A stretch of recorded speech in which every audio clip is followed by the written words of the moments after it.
Écoutons. J'ai eu à discuter avec des officiers et des soldats du Tchad, du Niger et du Cameroun qui ont pris part à des opérations contre Boko Haram dans la région du bassin du lac Tchad. Leurs témoignages concordent.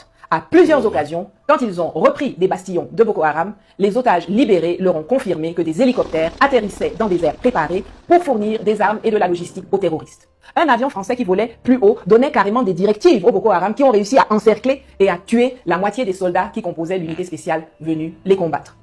C'est d'ailleurs à la même époque que le Cameroun a exigé le départ de la base militaire américaine implantée dans le nord du pays en porte-à-faux avec sa doctrine qui refusait jusque-là la présence de toute base militaire étrangère sur son territoire. Leur plan machiavélique était de permettre la jonction des terroristes venus du nord avec les voyous ambazoniens venus du Nozo pour faire tomber le régime à Yaoundé. Le 24 décembre 2024, que disait l'ex-ministre tchadien Ahmad Mahamat Hassan? Certains terreaux sont équipés, formés et orientés par la France, ajoutant que Paris passe par les terreaux pour déstabiliser les régimes qui échappent à son emprise. Le 9 janvier 2025, que disait le chef d'état-major du Nigeria? Pourtant, pays membre de la CEDEAO, organisation instrumentalisée, manipulée par des puissances occidentales. Eh bien, il appelait l'ONU à enquêter sur les sponsors de Boko Haram.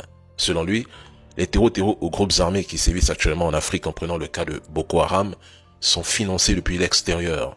C'est pour cela qu'il a exigé de tracer et de suivre les flux internationaux de financement de terreaux. Selon lui, plus de 120 000 membres de Boko Haram se sont rendus, dont beaucoup sont venus avec des devises fortes. On parle ici de l'euro et du dollar. Il s'est même demandé comment Boko Haram a réussi à survivre pendant 15 ans, suggérant qu'il pourrait y avoir une conspiration internationale, sans pour autant nommer ses membres, car nous le savons tous, mesdames et messieurs.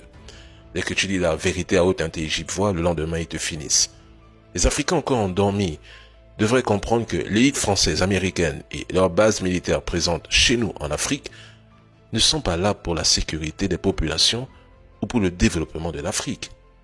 Tous nous parlent tous les jours de Wagner, mais personne n'ose ouvrir sa bouche lorsqu'on prouve qu'il existe des sociétés militaires privées françaises et américaines sur le sol africain. Il faut sérieusement se poser des questions.